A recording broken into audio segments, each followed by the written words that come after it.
when you and President Nixon conceived of the bombing of Cambodia, you did it in order to interdict. Come on.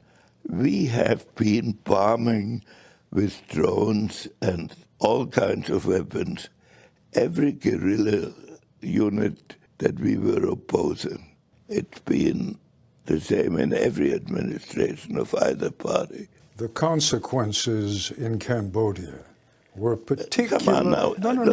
Were particular. This is a program you're doing because I'm going to be 100 years old. Right. And you're picking a topic of something that happened 60 years ago. You have to know that it was a necessary step. Now the younger generation feels that if they can raise their emotions, they don't have to think. If they think, they won't ask that question. On March 18, 1969, during the Vietnam War, the U.S. secretly began what would become a long and relentless bombing campaign in neighboring Cambodia. Had there been an international criminal tribunal for Cambodia, prosecutors would have had a field day with U.S. President Richard Nixon and his national security advisor and later Secretary of State, Henry Kissinger. Establishing genocidal intent with these two would be a cakewalk. On December 9, 1970, Nixon would phone Kissinger to discuss the ongoing bombing of Cambodia. You see, Operation Menu, as it was called, was only an escalation of the bombing. Up to this point, close to 500,000 tons of bombs had already been dropped on Cambodia. 5 minutes after getting off of the call, Kissinger called General Alexander Haig to relay the new orders from the president. He wants a massive bombing campaign in Cambodia. He doesn't want to hear anything. It's an order. It's to be done. Anything that flies on anything that moves. You got that? On December 29, 2023, Henry Alfred Kissinger died in his home in Kent, Connecticut, at the age of 100. His death has been met with an outpouring of sympathy and affection from major American news outlets, which may be even more troubling than his legacy. The Washington Post, along with a lengthy obituary, published a short piece on his, quote, carpet bombing of Cambodia.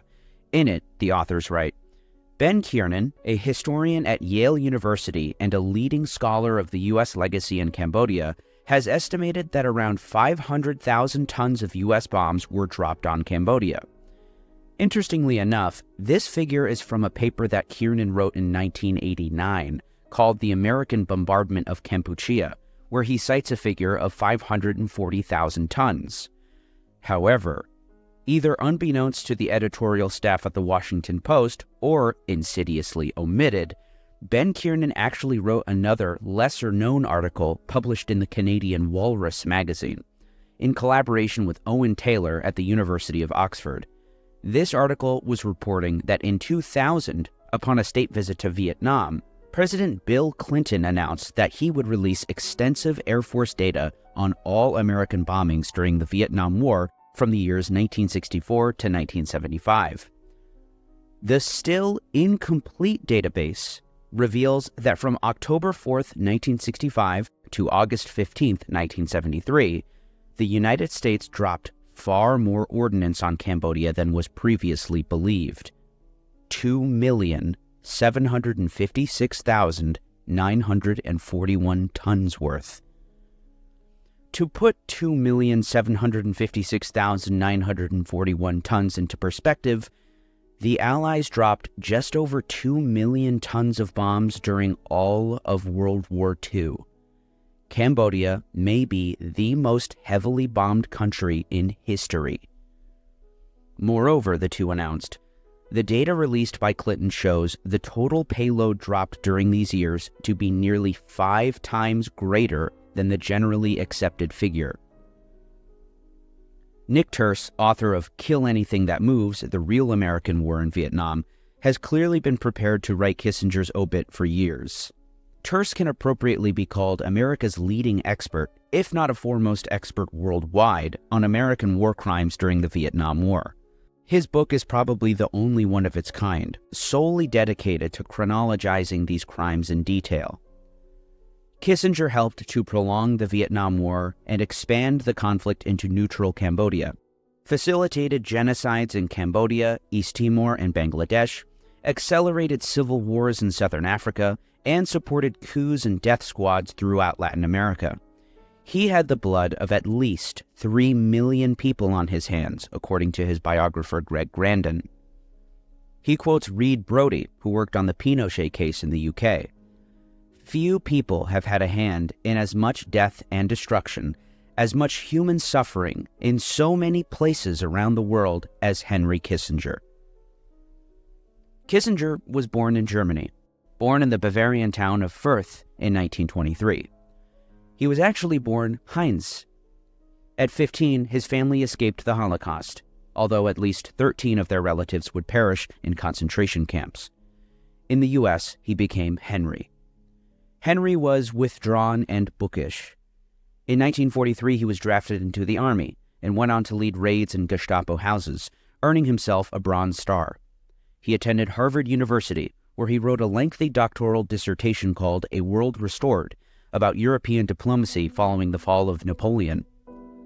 From Harvard, he was placed in an elite study group at the Council on Foreign Relations studying nuclear policy. His work, Nuclear Weapons and Foreign Policy, gave him cachet at Harvard and in foreign policy circles. He naturally became a consultant to the Kennedy and later the Johnson administrations. In 1968, he was offered a job in the Nixon administration. To his admirers, he was the brilliant architect of Pax Americana, the chess grandmaster. To his detractors, and even some friends and former employees, he was vain, conspiratorial, arrogant, and short-tempered, a man capable of praising a top aide as indispensable while ordering the FBI to illegally tap his home phones to see if he was leaking to the press. He was lauded for foreign policy successes. As the impresario of Nixon's historic opening to China, and as the theoretician of détente with the Soviet Union, Dr. Kissinger earned much of the credit for seismic policy shifts that redirected the course of world affairs.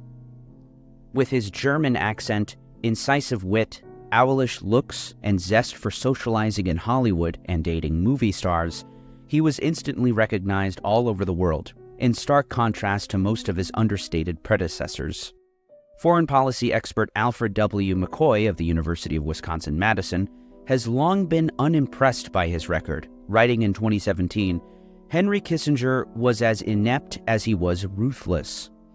Extending the Vietnam War by 7 bloody years to mask his diplomatic failure, turning East Timor over to Indonesia for decades of slaughter until its inevitable independence, cratering U.S. credibility in Latin America by backing a murderous military dictatorship in Chile, and mismanaging Moscow in ways that helped extend the Cold War by 15 years. Kissinger's career, as international law specialist Richard Falk observed, has been marked by his extraordinary capacity to be repeatedly wrong about almost every major foreign policy decision made by the U.S. government over the course of the last half-century. It appears Kissinger's record in Bangladesh was too grave for the New York Times to ignore, as the Washington Post did.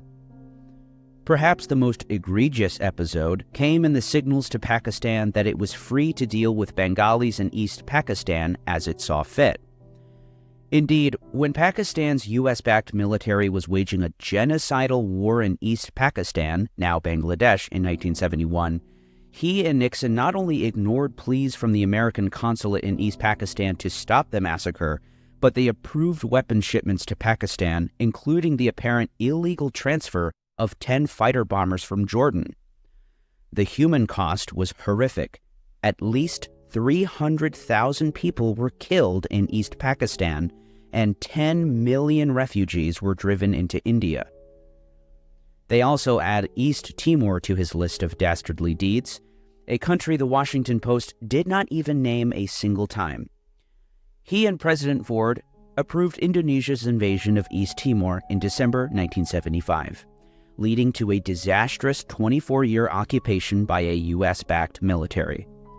Declassified documents released in 2001 by the National Security Archive indicate that Ford and Mr. Kissinger knew of the invasion plans months in advance and were aware that the use of American arms would violate U.S. law.